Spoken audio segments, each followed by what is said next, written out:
Good morning, everyone, and welcome back to 15 with Fosca, the podcast. I am delighted to have here with me today, Gigi Berardi. Gigi is a scholar, an author, and a longtime presence in Florence. Her work moves fluidly between science, storytelling, food systems, and the arts. From her research and writing on sustainability to her background in dance, and now to her latest novel, Bianca's Cure, Gigi brings a way of thinking that resists easy categories. Gigi, I want to dive right in. I am so excited to have you here today to talk about your wonderful work, to talk about your latest novel, Bianca's Cure, and also about your very special relationship with our beloved Florence. Benvenuta. Grazie, grazie. I'm so happy to be here. Thank you so much for having me on your show. It's just a pleasure. So I want to dive right in and I want to talk about our beloved Florence. As I mentioned, you've spent a lot of time here. So I really want to know what keeps drawing you back and also how your relationship to the city has evolved over the years. Well, the easy and first answer, I guess, is work. So I Yeah. teach. I'm fortunate to teach in Florence in the summer, in connection with the Istituto Galileo Galilei. And I teach a course on food and cultural heritage in Florence and in Tuscany. So this year will be my 15th year. Um, Another big draw for me is speaking Italian. And so, if you were going to go anywhere, not to borrow from Elizabeth Gilbert and eat, work, pray. Anyway, in her book, she said, why not choose Florence? That is the birthplace of the Italian language. So, of course, and my roots are actually in Calabria, southern Italy, through my father. But also the mystery of Florence, the romance of Florence. I have met people who are phenomenal interpreters of history, and I have dragged them, or they have dragged me all over Florence, their Florence, when they were there, really Fiorentini, and they can tell me about the 1966 flood when they were 6 years old, and they saw the cars in front of their window in Santa Croce. And but they can also tell me where the nuns used to hang out around the corner from Piazza San Marco. And they can also get me into buildings where you could see where people were imprisoned that nobody knows about. And so I'm lucky to have those people kind of on my team or as colleagues and friends. And why not write a book then that digs into that? I love that answer because it shows that kind of intimate, exclusive relationship you have with the city, which unfortunately, it's becoming more elusive to have that kind of relationship. And I think it does really dramatically change the effect that the city has on you when you have that kind of access. And I'm also an Italian American. So I Yeah. obviously, and I have roots, my roots are originally in the South as well. So, but that's a conversation for another podcast. You mentioned it briefly in this beautiful introductory comment, but Florence is often associated with art and history. But your work is different. Your work brings in science and food systems and sustainability. And I love that, Gigi. How did those worlds intersect for you? Well, I think, let me think for a second here. I think a good way to answer that is I've written three books in the last 15 years or so. One is on dance, and it's called Finding Balance, and that is the body.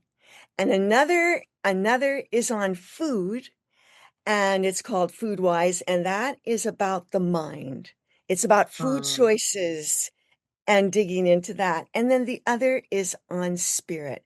It's about a woman's strong spirit in Florence 500 years ago that still lives today in Florence. So science is in all of them: body, mind and spirit. So you'll have to read the book, Finding Balance, to see how I work art and science together. But I mean, I think an overarching theme is just finding a way to communicate something about our human nature that hopefully will Yeah. make us better people.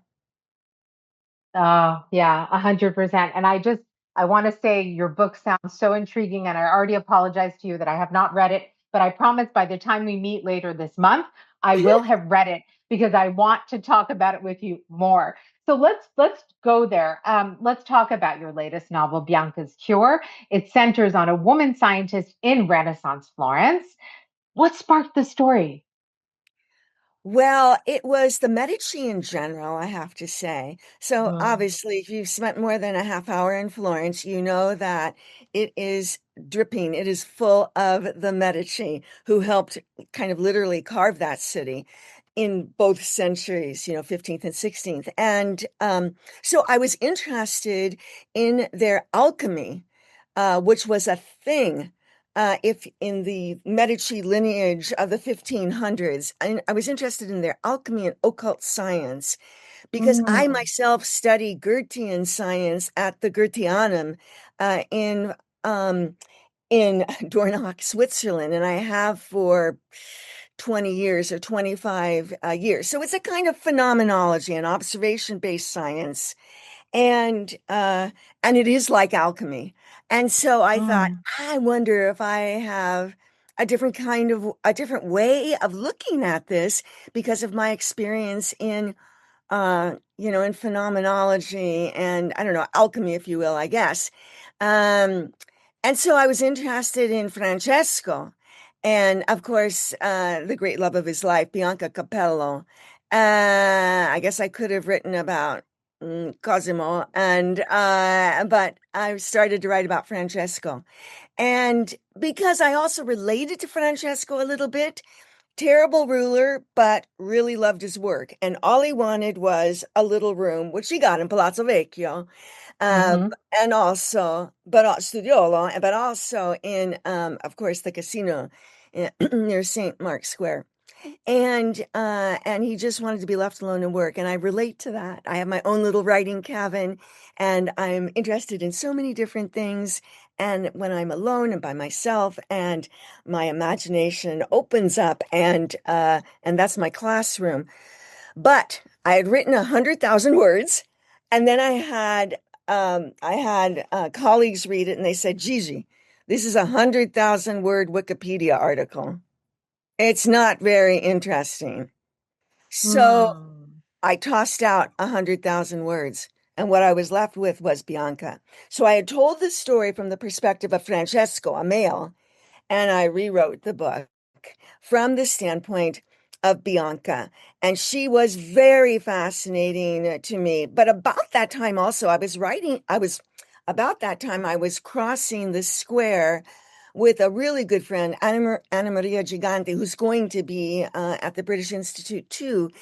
And we were speaking in Italian. I have these family homestays. I'm so lucky when I'm in Florence and we were crossing Piazza della Santa Annunziata, and she said, Gigi, Hmm. look behind you, and you see the open window. And I'm like, okay, open window. Yeah. She said, there is a spirit that lives there. It is Bianca Capello. And she said, look, you see the bronze statue? That is Ferdinando. And he Yeah. killed her. And she said that if the window closes, she screams. And this is what she told me. Now we think, right? We're not sure, Bianca. It could be some other poorly treated woman. But anyway, I went into the Loggiato dei Serviti. Maybe I shouldn't say this. And I kind of wormed my way in. I do actually stay there a lot. And I talked to some of the staff there and I said, have you heard this scream? They're like, yeah, definitely. Are you No. kidding? Oh, yeah. And and then my friend Anna Maria tells me that she has a friend who's in that residence. It's now a Yeah. residence, and that the friend went to the door, and one time, there was a spirit there, and she was just like freaked. Anyway, that was enough for me to start writing about this woman alchemist who was in love with someone who was madly in love with her, Francesco de Medici. So that's how I got started. The alchemy is a real thing. Cosimo had his Yeah. studio also. That's another secret room. And Caterina Sforza was the grandmother of Cosimo Primo. And she was a real alchemist, besides being an incredible badass, too. A militarist, when she lifted up her skirts at a battle and said, you're threatening to kill my children. I can make more.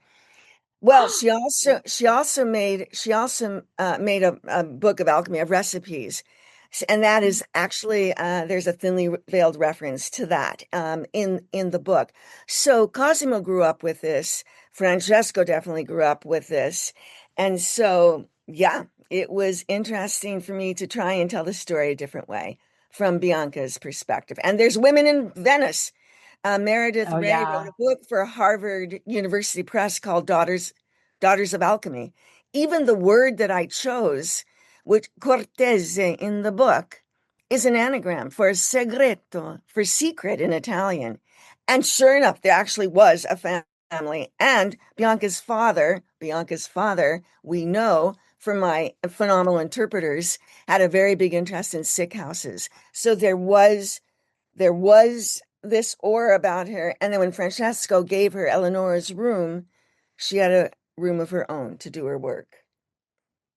What a story. I mean, from a, something that read like a long Wikipedia, 100,000 word Wikipedia, excerpt to this phenomenal story about Bianca and everything that you discovered in the process. Tell me more about what it was like to really put yourself to tell this story through Bianca. A woman scientist in Renaissance Florence. These are not really stories that we hear or that we had traditionally heard, right? And I love the fact that you talk about how her presence is still felt and heard, right? So tell me more about what it was like to really imagine being her working at the intersection of science, medicine, alchemy, everything else you said in Renaissance Florence. What did you discover? I mean, you've already told us a lot of what you discovered, but I mean, what was it like putting yourself literally in her shoes and telling this story through her voice? It was exciting because I found out a lot more about her. I mean, in one way, you can look at this as kind of the same old story. Woman scientist struggling in patriarchal structures, but Right. it's not just a question of gender. I want to emphasize or patriarchy. It's also matriarchy, and Mm. it's also about people who just are invisible. How do you do your work when you don't have resources? So in this sense, it is like a Renaissance lessons in chemistry, and Bianca has a quest. Part of that was Francesco, and she was successful in that. But part of it was just finding the space and the resources to work. Virginia Woolf, in a room of her own, says there's two Yeah. things a woman needs: space and resources. And she eventually found both. So one thing that was a discovery, though, had to do with convents. So Meredith Ray Hmm. says that at least 1 in 8 women were nuns in Florence at the time that I'm writing. And the convent and monasteries came to be safe havens for women to work, basically, admittedly Hmm. with very strong structures there in terms of the way their days were organized into work and prayer. But they also were kind of safe havens for Right. women who needed the space and resources to work. So I am. I'm playing with that idea, and more and more as I think about the future. What's interesting, another way to answer the question is just in terms of how women have reacted to it. And so early on, for some reason, when the book was on NetGalley with the early reviews, there were a few who said, Bianca is so unlikable. She's so strong. She's so harsh.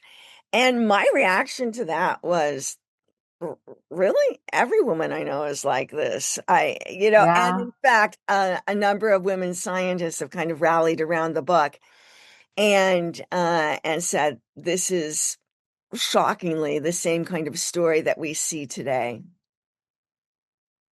You have set my next question up perfectly because I want to talk about sort of the lessons of Renaissance Florence. And I wonder if when you look at that moment of such immense intellectual and cultural transformation, if you see any parallels with the kind of shifts that we're living through now. So, I think not so much in terms of kind of a Hmm. Renaissance, that cultural awakening. What I have come to realize as I've given talks is that the Renaissance wave of intellectual curiosity was happening elsewhere at the same time and also much earlier. And so, certainly in Islamic cultures, Hmm. much of the Renaissance borrowed from texts that had been translated into Arabic from Greek because Islamic scholars wanted to preserve the Greek. So it wasn't Italy necessarily that found this, or even in China. So in this book, Bianca's quest is external quest is to find a cure for malaria using the herb Artemisia. Mm. And a woman in 2015 in China actually won the Nobel Prize, the first Nobel Prize to a Chinese national man or woman who was not trained outside of China for discovering Artemisia as the cure for malaria. And I'm giving a talk to the Daughters of Norway on Saturday and finding out about that kind of science that was around, which was mostly an engineering kind of science with the Vikings.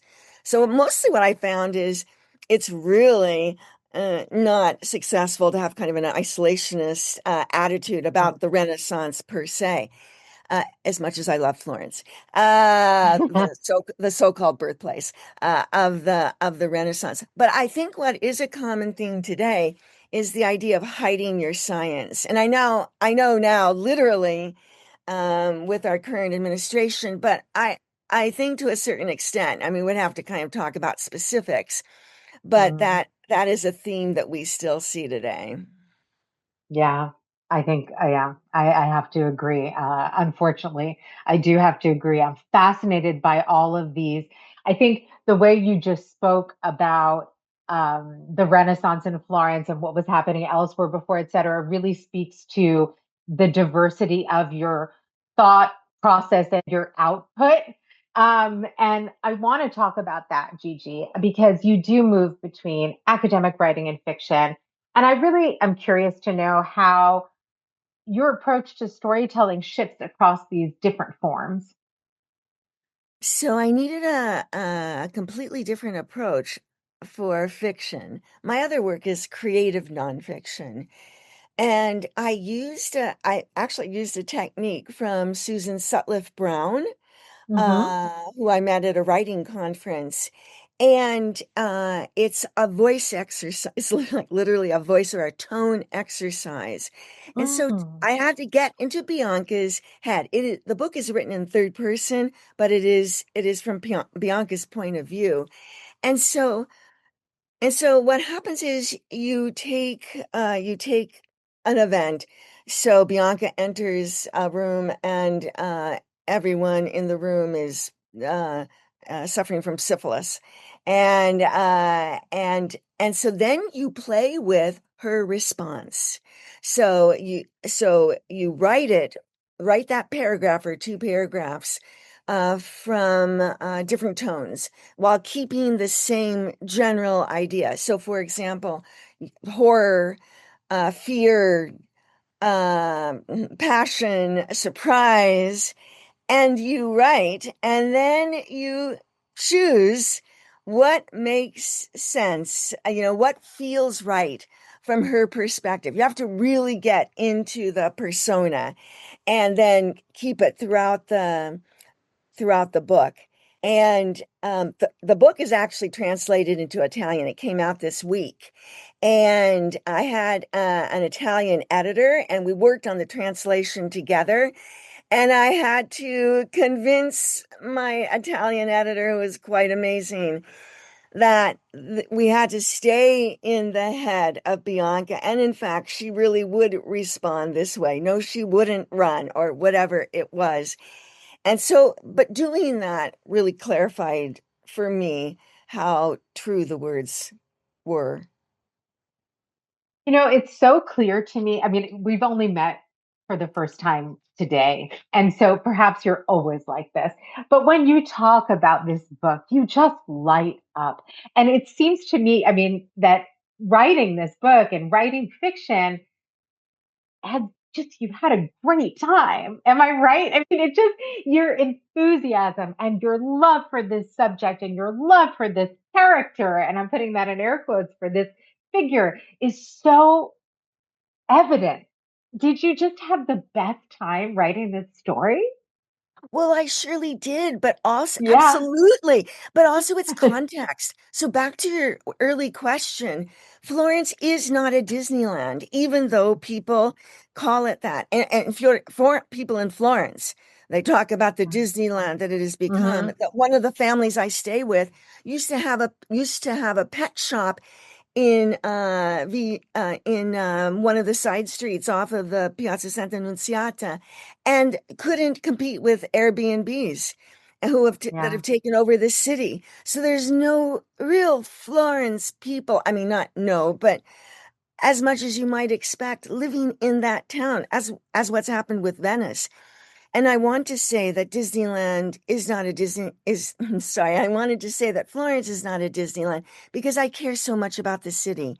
And there's ways to experience the city which is not part doesn't need to be part of a tour of 60 tourists getting out of a bus.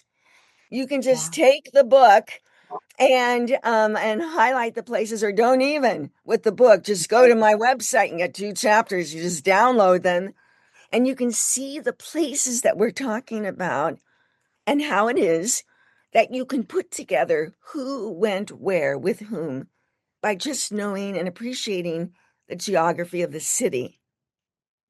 Oh, I love this. I mean, you have really just, I mean, I tell people all the time, Florence, for as much as we talk about the over tourism and the Disneyfication and all whatever, it is still, it has so many secrets and so many discoveries to be made.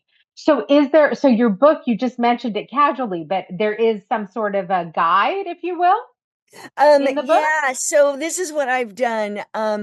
On my website, which was originally all academic at my university, but a different website now for writing. And it's, yeah, gigiberardi.com. And you can download the first 2 chapters of the book, and also Artemisia recipes, my favorite Artemisia recipes. But also, if you subscribe, you can get my blogs. And in the blogs is where I carry on this story. I look at what's the deal with Bianca? Was she a real person? Who was the real person? Ways I can't really speak about it, but I tried to in the book. Or alchemy, is that a thing? Where is it practiced in Florence today? And so anyway, people could follow up that way for sure. Yeah. Okay. And we'll put all that information in the show Thank notes. you. Um, and I can't, I'm going to get off this recording and I'm going to go read everything because now you just, I'm so like, I'm taken. I'm literally taken with this. Um, I want to get back to, all of your interests and Mhm. all of the things that you work on I find today that, our world tends to push people a little too much towards specializations. But your career really resists that. And your writing really resists that. And I want to know how moving across disciplines has felt for you. Does it feel like freedom, or at times is there sort of like a friction there? Oh my gosh, that is such a great question. I, I could answer that by just saying it depends on where I am. So I happen to be in a department in a university. It's a new department.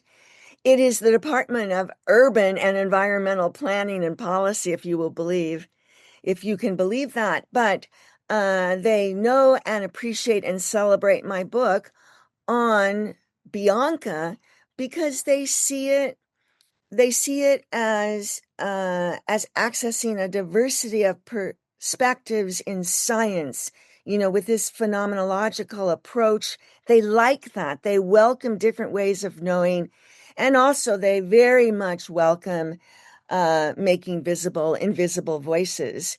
So the romance between Francesco and Bianca and they that is part of the story as they see it in kind of uh, broader terms. Um, I do think that the storytelling is particularly effective as a way to communicate. And I would like to think of myself as a good communicator. I've been teaching for quite a while. I love my classes. I love my students. I'm very enthusiastic about both. Um, and and I guess one of my main messages is it doesn't help us to see things in black and white. It doesn't really, you know, help us to take sides in that way. And that's was a theme in my book on the body, finding balance, and also food wise, but also very much Bianca's cure too. And so the reader is going to be a little ambivalent about Bianca and maybe even about Francesco too. And it might be a love-hate relationship. But in the end, just pay attention to what her relationship is with her great love, Francesco, and also with Antonio, with her son.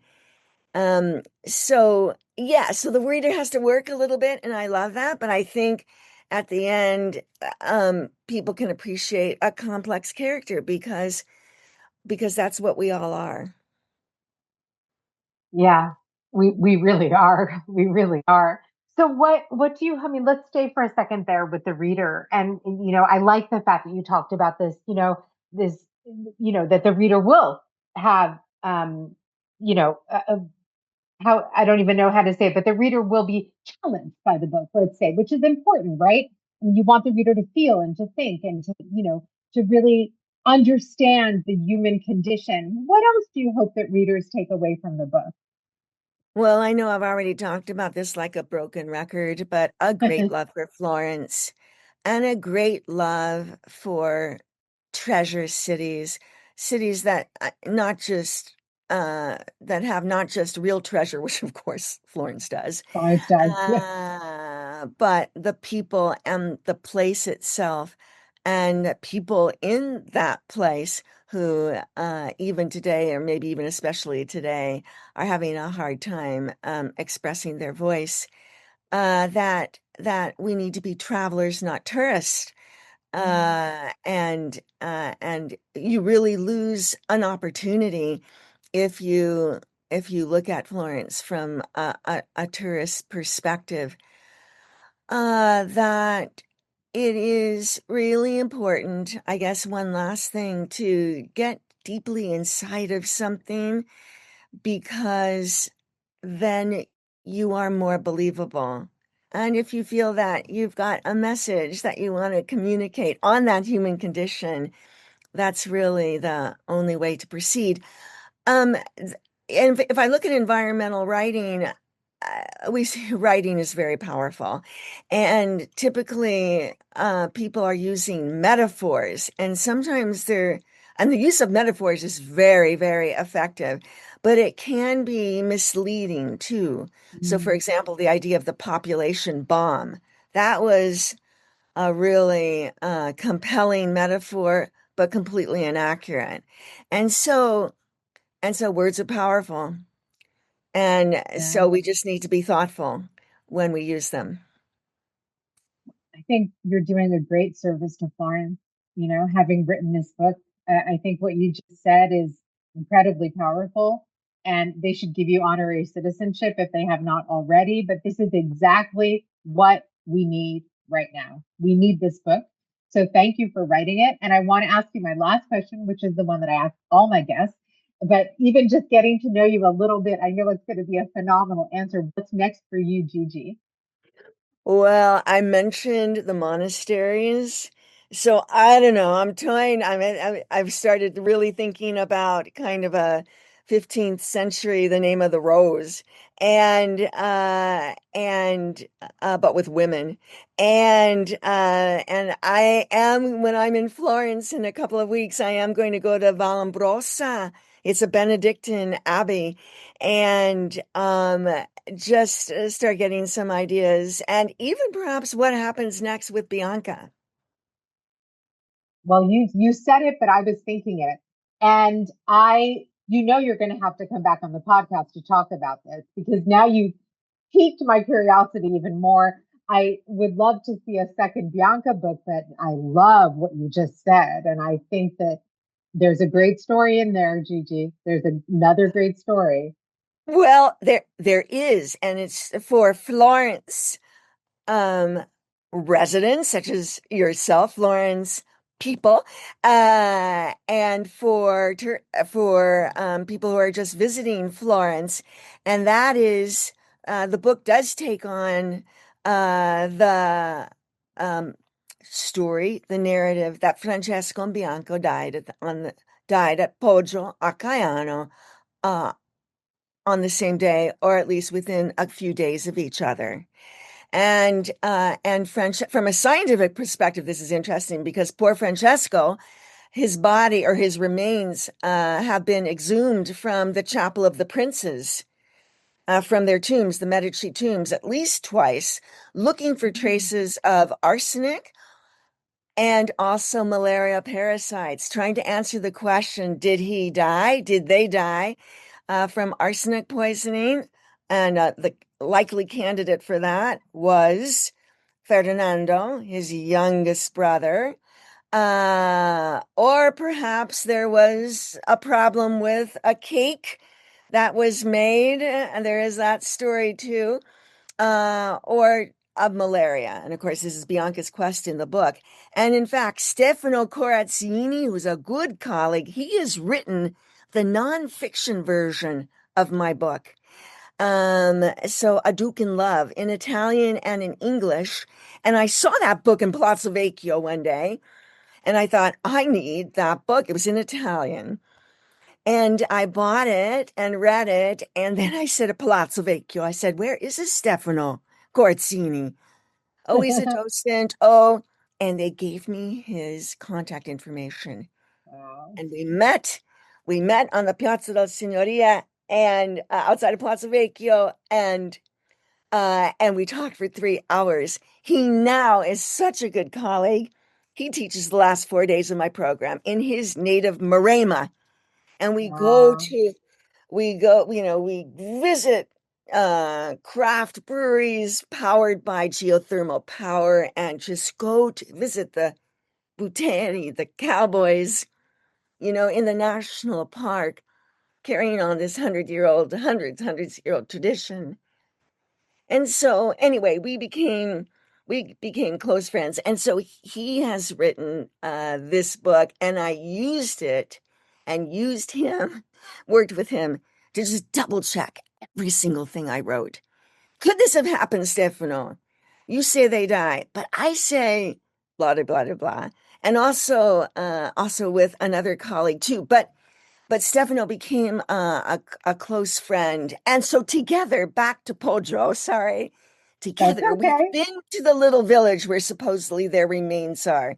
We've snooped around looking for them where the viscera were kept. I have been to San Lorenzo in the crypt Correct. there, Yeah. talking to people saying, really, do you think Bianca Bianca, because if you say Bianca, as you well know, in Florence, I will say, talk about Bianca Capello to taxi drivers, and they're like, oh, yeah, Bianca and Francesco. Francesco really loved Bianca. So that story lives for Yeah. Florence today. And so, anyway, I don't know. That's a big question for me. And I take it up in the book, and I might take it up again, perhaps in the sequel, perhaps in an abbey. Well, I hope you do. And your students are very fortunate. And the readers of this book are very lucky as well. Bianca's voice and her spirit are still very much alive in Florence today. And thank you again for telling that story, for those stories, for the stories that really belong to Florence and to the Florentines, not the same old narrative we keep hearing every day. Thank you, Gigi, for coming on the podcast. I cannot wait to read this book and also hopefully the sequel and to meet you very, very soon in Florence. Grazie. Thank you. Thank you for your work. It seems like we are both approaching the same story here in slightly different ways. And it's all about, preserving the cultural heritage of a beautiful Florence. Absolutely. Grazie mille, Gigi. Really, it's been wonderful to have you.